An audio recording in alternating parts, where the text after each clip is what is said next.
और पुतिन ने यूरोप को परमाणु हमले की बहुत बड़ी वार्निंग दे दी है। पुतिन ने अपनी सबसे खतरनाक मिसाइल को तैनात करने की बात कही है, जो अगर लॉन्च की गई तो लंदन को 3 मिनट में तबाह कर सकती है।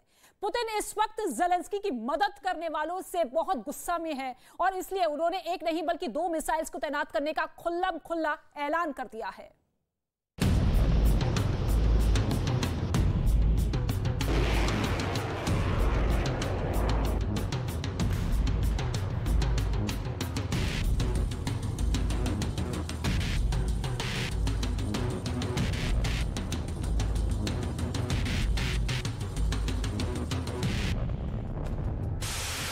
यूक्रेन में चल रहे महायुद्ध में अब तक मिसाइलों से हमले देखे, चलती हुई इमारत, तबाह हुए मकान देखे, अटैक हेलीकॉप्टर्स और फाइटर जेट के हमले देखे, तोप खाने की बमबारी में यूक्रेन ने अपना सब कुछ तहस नहस होते हुए देखा। लाखों लोग यूक्रेन छोड़कर भागे, हजारों जान गए और किसी को इस बात का अंदाजा नहीं कि ये युद्ध कब और कहां जाकर खत्म होगा।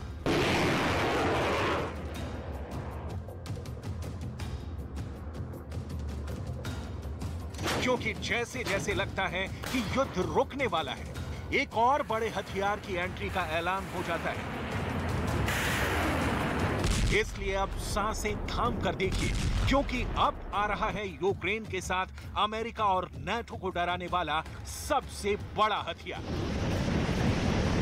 Вооруженными силами Российской Федерации Владимир Владимирович Путин. व्लादिमीर पुतिन का ये इंटरनेशनल बॉस वाला रूप अब और खतरनाक होने जा रहा है, क्योंकि पुतिन ने 2 ऐसे हथियारों का जिक्र कर दिया है जिससे रूस के दुश्मनों में दहशत फैल गई है, जिसके बारे में सुनकर वॉशिंगटन डीसी से लेकर लंदन और नाटो के हेडक्वार्टर में सबकी रूह कांप रही होगी। यूरोप के कई देशों में इसे लेकर इमरजेंसी वाली मीटिंग हो रही होगी। ये हथियार है रूस के सबसे खतरनाक S-500 एयर डिफेंस सिस्टम और RS-28 सरमत इंटरकॉन्टिनेंटल बैलिस्टिक मिसाइल, जिसे शैतान भी कहा जाता है। ये दोनों मिसाइल रूस के दुश्मनों का सबसे बड़ा खतरा मानी जा रही हैं, जो न सिर्फ नाटो की बढ़ती ताकत पर ब्रेक लगाएंगी, बल्कि लॉन्च होने के बाद ये पूरे यूरोप का हश्र हिरोशिमा जैसा कर सकती हैं। देखिए पुतिन ने इन 2 हथियारों के बारे में दुनिया को कैसे वार्निंग दी है। Помимо уже испытанного на поле боя нового оружия, в войска начали поступать не имеющие аналогов в мире комплексы противовоздушной и противоракетной обороны С-500. Проведено успешное испытание тяжелой межконтинентальной баллистической ракеты «Сармат». Планируется, что уже в конце года первый такой комплекс встанет на боевое дежурство. अब सवाल है कि क्यों S-500 और RS-28 सरमत मिसाइल को पुतिन की बहुत बड़ी धमकी समझा जा रहा है। RS-28 के टारगेट पर कौन हो सकते हैं, ये समझने से पहले देखिए अप्रैल में टेस्ट की गई इस मिसाइल का वीडियो। कैमरा बंद, कैमरा 2, कैमरा 3, कैमरा 4, कैमरा 5। ये रूस का वो पैकेज है जिसे अमेरिका को काउंटर करने के लिए सबसे बड़ा और आधुनिक हथियार बताया जाता है। इसे नाटो और अमेरिका भी अपने लिए शैतान मानते हैं। RS-28 सरमत, इसकी रेंज 10,000 किलोमीटर से भी ज्यादा है, यानी मॉस्को से अगर लॉन्च की गई तो इस मिसाइल से लंदन को भी टारगेट किया जा सकता है। इस मिसाइल से पेरिस को भी निशाना बनाया जा सकता है। इस मिसाइल से यूरोप के किसी भी शहर को तबाह किया जा सकता है और अमेरिका में तो यह मिसाइल न्यूयॉर्क तक हमला कर सकती है।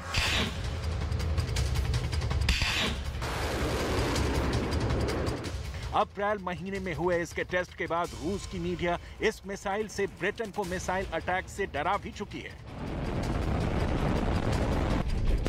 खुद पुतिन कह चुके हैं कि दुनिया ने अगर रूस के सामरिक हितों और अड्डों पर नजर गड़ाई तो अंजाम बहुत बुरा होगा।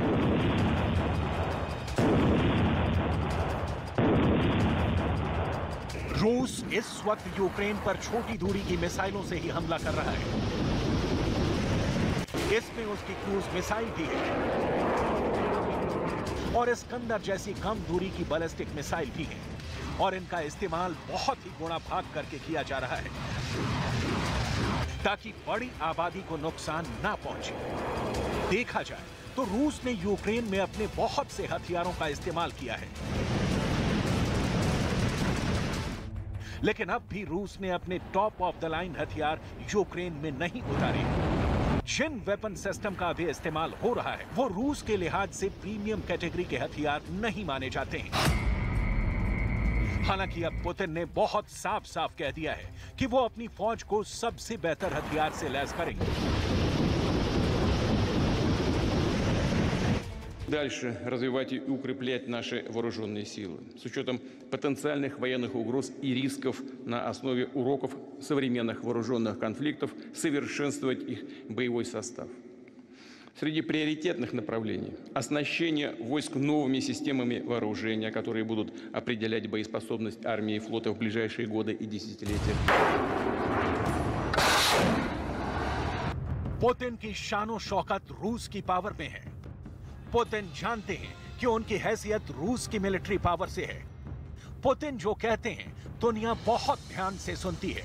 पुतिन जो कहते हैं उसके मायने यूरोप और अमेरिका की सुरक्षा को लेकर गहराई तक लगाए जाते हैं। इसलिए यूक्रेन युद्ध के बीच नए नए हथियारों का जिक्र पुतिन ऐसे ही नहीं कर रहे। इसका बड़ा मतलब है। इसलिए सवाल ये निकला कि क्या पुतिन ही रूस के सबसे खतरनाक हथियार हैं? क्या पुतिन ही रूस के दुश्मनों के लिए सबसे बड़ा चैलेंज है? क्या पुतिन को रोक पाना अमेरिका और नेटो के लिए अब असंभव है?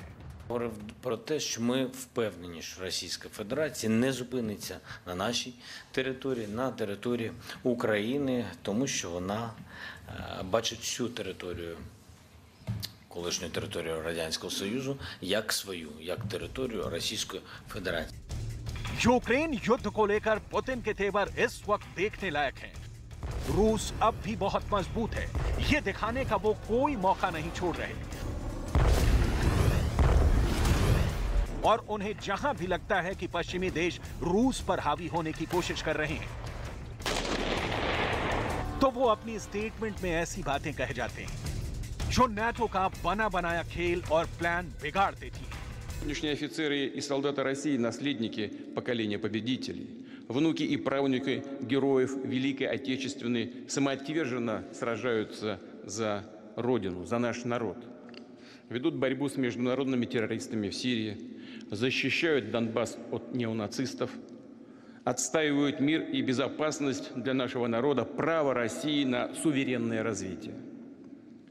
Мы гордимся, что в ходе специальной военной операции наши бойцы действуют мужественно, профессионально, как настоящие герои.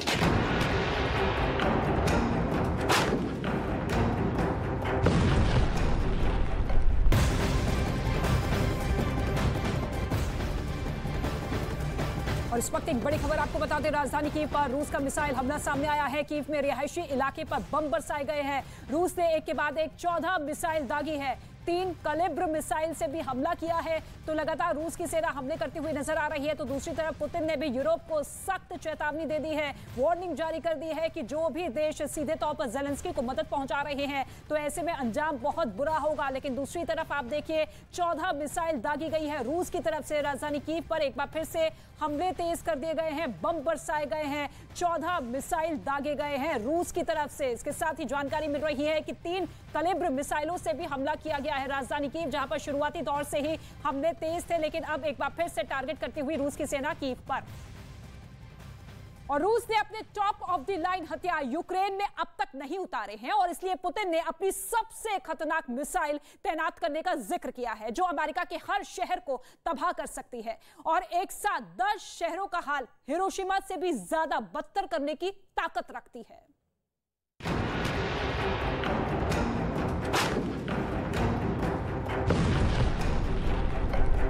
अब देखिए पुतिन ने इंटरकॉन्टिनेंटल बैलिस्टिक मिसाइल RS-28 के साथ S-500 एयर डिफेंस मिसाइल का जिक्र क्यों किया? क्यों इस मिसाइल को लेकर रूस के दुश्मन खतरा महसूस कर रहे हैं?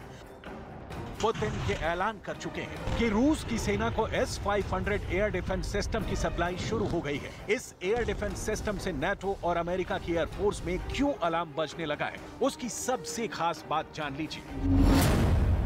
ये वो एयर डिफेंस सिस्टम है जिसे स्टेल्थ किलर कहा जाता है, क्योंकि ऐसे दावे किए गए हैं कि अमेरिका के स्टेल्थ फाइटर जेट F-22 और F-35 को भी ट्रैक करके तबाह कर सकता है। F-500 की क्या बातें इसे स्पेशल बनाती है? क्यों ये S-400 सिस्टम से भी आधुनिक है? इसकी पूरी डिटेल आपको रूस की बढ़ती हुई ताकत का एहसास दिलाएगी, क्योंकि इस सिस्टम का मुकाबला करने वाली चीज ना नाटो के पास है और ना ही उसके लीडर अमेरिका के पास। S-500 की रेंज 600 किलोमीटर है, यानी इस दायरे में उड़ने वाली किसी भी चीज को इसका रडार कैच कर सकता है। फिर चाहे वो कोई स्टेल्थ विमान हो, ड्रोन हो या फिर मिसाइल हो, चाहे वो क्रूज मिसाइल हो, बैलिस्टिक मिसाइल हो या फिर हाइपरसोनिक मिसाइल हो। S-500 की बैटरी में इतनी मिसाइल और लॉन्चर होते हैं कि ये 600 किलोमीटर के दायरे में 10 मिसाइल वॉरहेड को ट्रैक कर सकता है।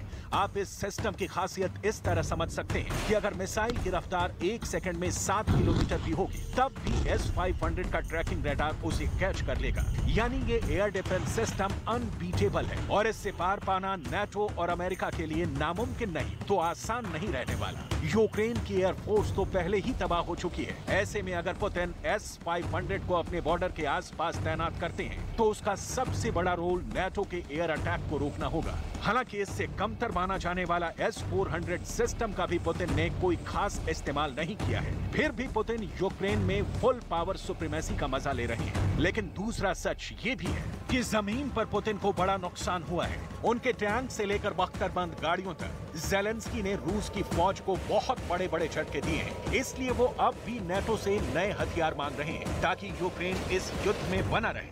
Чергова хвиля енергетичного тиску, чергові порції брехні російських посадовців щодо продовольчої кризи – все це аргументи, щоб погодити 7-й пакет санкцій. रूस अब यूक्रेन के युद्ध से भी सबक ले रहा है और यूक्रेन में उसे जहां जहां नाकामी हाथ लगी है, उसके मुताबिक वो अपनी डिप्लॉयमेंट वाली स्ट्रेटजी भी बदलेगा। ऐसे पूरे आसार हैं। Очередную череду испытаний. И все мы знаем, как внимательно весь мир и наша страна относятся к тому, что происходит в гражданской сфере. Да, ограничения есть, да, они преодолеваются по-разному, но они точно преодолеваются и будут преодолены. कुल मिलाकर रूस की फौज बड़े खास हथियारों से लैस होने जा रही है, जिसकी रेंज अनलिमिटेड कही जा सकती है। रूस की सेना में बड़े पैमाने पर S-500 एयर डिफेंस सिस्टम तैनात होने जा रहे हैं, तो इंटरकॉन्टिनेंटल बैलिस्टिक मिसाइल सरमत को भी इस साल के आखिर तक पूरी तरह ऑपरेशनल कर लिया जाएगा। साथ ही पुतिन अब रूस की सेना को ऐसे हथियार देंगे जो नाटो को टक्कर देने में पीछे नहीं रहेंगे। यही टक्कर जब तक चलेगी तब तक इस युद्ध को ईंधन मिलता रहेगा और तब तक यूरोप में एक और नई जंग का खतरा भी बना रहेगा। तो ज़ेलेंस्की को 24 घंटे का अल्टीमेटम मिला है, लेकिन यह अल्टीमेटम पुतिन की तरफ से नहीं आया है, बल्कि उन्हीं की फौज से मिला है जो इस वक्त एक शहर में घिरी हुई है और उनके चारों तरफ रूस की सेना है। ये 2000 सैनिक इतने ज्यादा डरे और सहमे हुए हैं कि वो अब ज़ेलेंस्की से बचाने की गुहार लगा रहे हैं।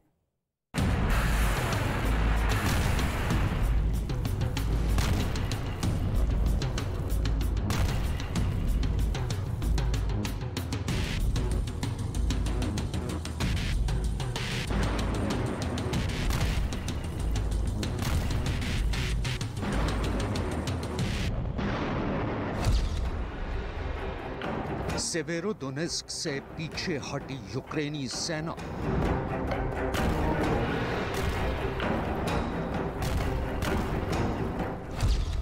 ज़ेलेंस्की के 2000 हिटमैन घिर गए।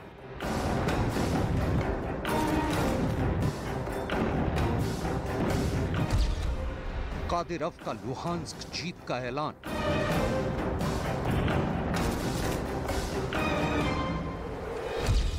ज़ेलेंस्की की हार फाइनल है।